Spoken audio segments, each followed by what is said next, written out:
In at number 10, we have the Gacha.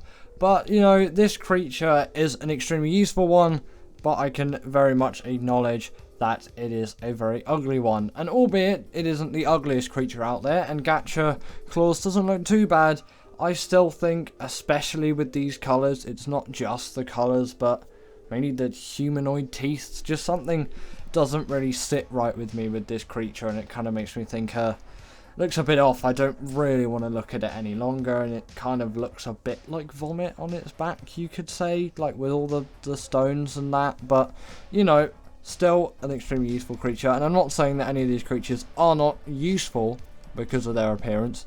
Most of them are actually insects, although I don't have a phobia of insects. It's just still, they generally look kind of uglier. But either way, let's continue on with the list. Next up, we have the Oviraptor, and this is just one of those tames where it's like, you know, again, with its face, I don't really know what's going on there. Like, what is coming out of this thing's face on its head? It doesn't really make sense. And this creature really isn't particularly useful as well. Yes, it can promote more egg laying, but I don't really see a use in this creature, and I don't think it looks particularly appealing either, which is obviously why it's on the list. But, you know, it doesn't look like the ugliest thing in the world. You could definitely go uglier. Now, we've got the Galley, and I'm sorry, Syntac lovers out there, or just Syntac in general, people who love these things, and I'm not saying they're not useful. Again, they do have somewhat of a use, being ridiculously fast, so they're kind of decent for traveling around the map. But in my opinion, there are some creatures which do far better at this job, like an RG, albeit not as fast, a much better creature for traveling around because it also flies. But if you want something on the ground, a Baryonyx will do you great justice, and a Raptor is pretty good as well. You don't really need this creature, and it feels like, again, there is something wrong with this thing's face. Like, I don't know what it is. It looks oddly too humanoid for a dinosaur, and the proportions seem a bit off as well.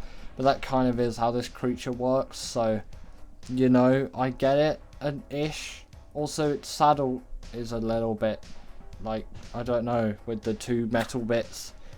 It looks like you're being, like, harnessed into a roller coaster or something, and it doesn't look particularly fun to ride on this thing. And in my opinion, I don't really enjoy the Galley that much. I know, Syntac, I'm sorry about that, or just Galley lovers in general. That might be a little bit of a hard one to swallow, because there's not really use to this creature. It doesn't really have that much health.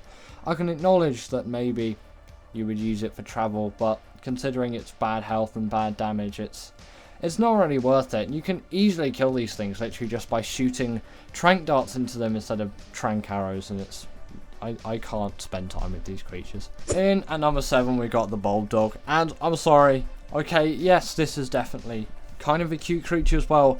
It has an ugly side to it. I'm not going to be overly harsh to it and just chuck it right down on the list, right in like the number 1, number 2 spot or something, but the Shinehorn looks so much better than this thing. Like, the Shinehorn is a legitimately fully cute creature, whereas this, yeah, you can consider it as cute. It kind of goes with the Noglin. I'll put the Noglin here as well.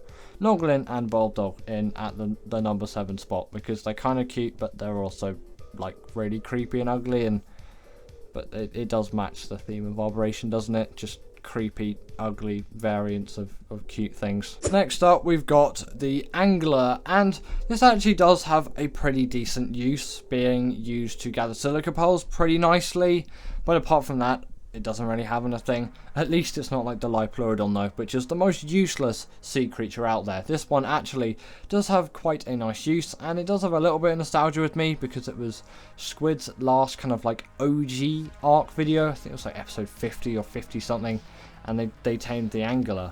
Also, it always surprises me when I rise a creature up to the surface and then the colour changes. I don't know what it is. I know it hasn't done it yet. The B-roll might do it. I'm not sure if I actually did it in this one. I usually do it with creatures though.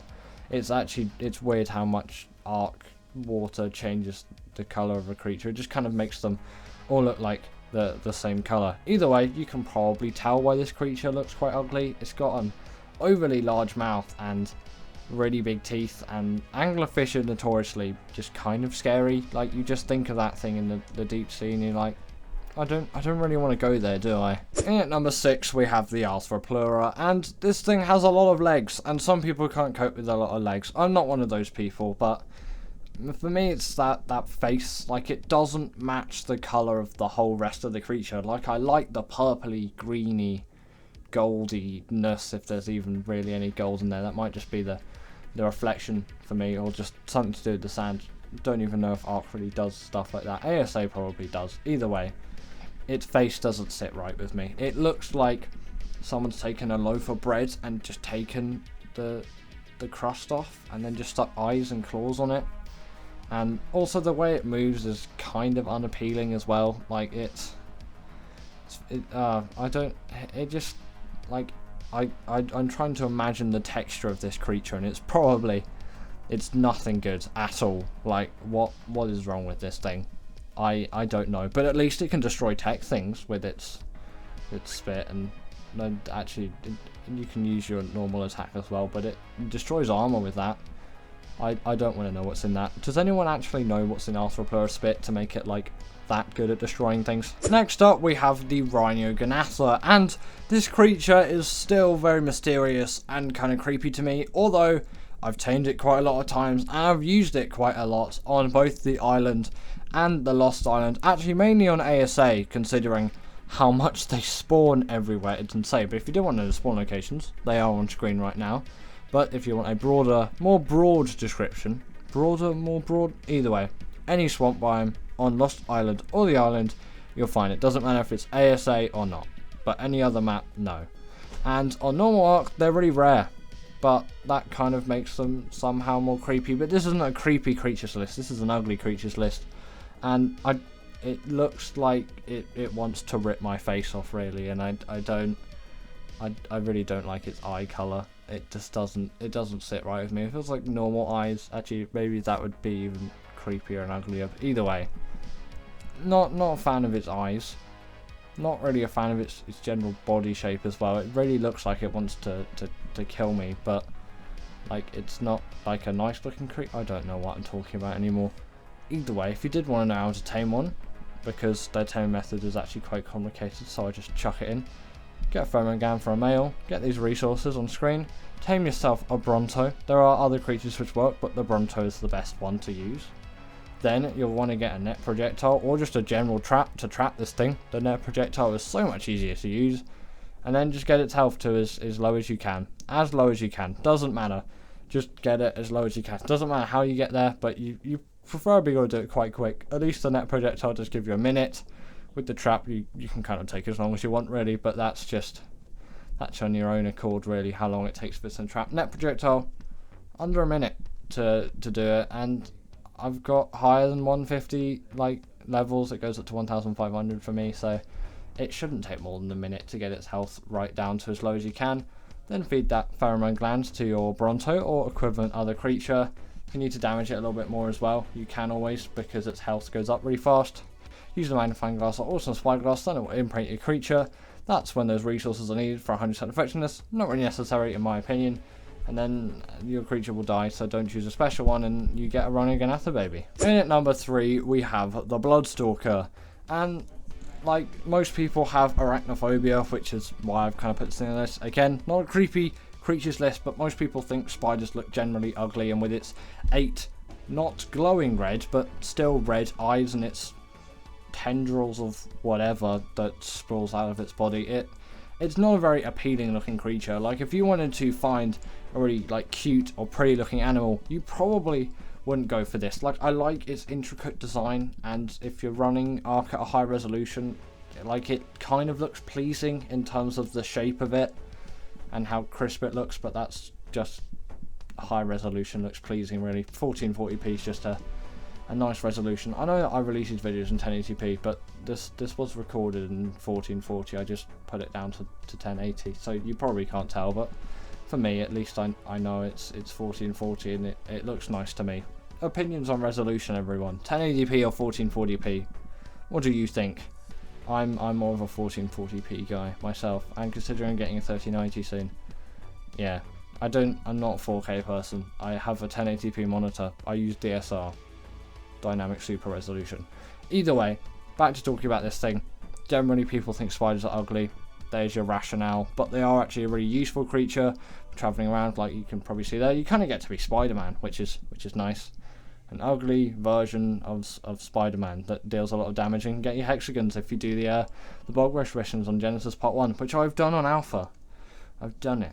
That's how you know you're a good Bloodstalker flyer if you've done that race mission on Alpha. In at number 2, we've got the Areno, and you can probably just tell by this dossier that its mouth, no, and like the placement of its eyes as well, and it's got like hairy legs, and it looks pretty disgusting. In all fairness, that's what I can say about this creature, and it has like no use, and that attack and the way the web comes out of it, it's all quite disgusting looking, as it probably is meant to be, and it's a very ugly looking creature. No matter what resolution you're running at, you probably want to run at a lower resolution to just hide the detail of this thing, and it's like completely useless. Don't tame this thing. It's a passive tame for some reason. Why does it need to be a passive tame? And it's got no use. Don't tame this thing. It's a waste of time, and I don't want that. And then at number 1, we got the Pago. Like, it's the Pago. Honestly, would you expect anything else to be in this spot? Like, what is going on? It's like a normal looking creature until you get to its face, and then that beak thing comes out of it, and it's like, no, I don't want this. Back away. This does not need to exist or be here. Why is it here? I don't, honestly, to this day, I don't know why it's there, but, you know, it is. It was probably on the creature that was discovered being the Pago Mastax, but still, I can't get over the look of this creature, and the fact that it's also one of the most annoying in the game. Pretty much like the most annoying. Maybe the Ichthyornis is. See, yeah, it has to be the Ichthyornis. Is more annoying than this because it's this, but it flies. Still, Pagos, man, I hate Pagos. What do you think of Pagos? Do you like Pagos or do you not like Pagos? What is your opinions on Pagos? Because I'm not really that fond on Pagos. But did you know that they can gather berries? Like if you set them on wandering, if you tame one, which honestly you would have tamed on accident. No one tames these things on purpose. You just have berries in your last berries in the last slot of your hotbar at the right time, Pago tame, but they can gather berries for you. That's kind of nice, I guess. But anyway, that is the end of today's video, and I really hope that you enjoyed this one. And as always, comment down below, what's the ugliest Ark Tame in your opinion? And also, do you agree with this list? And I will see you all later.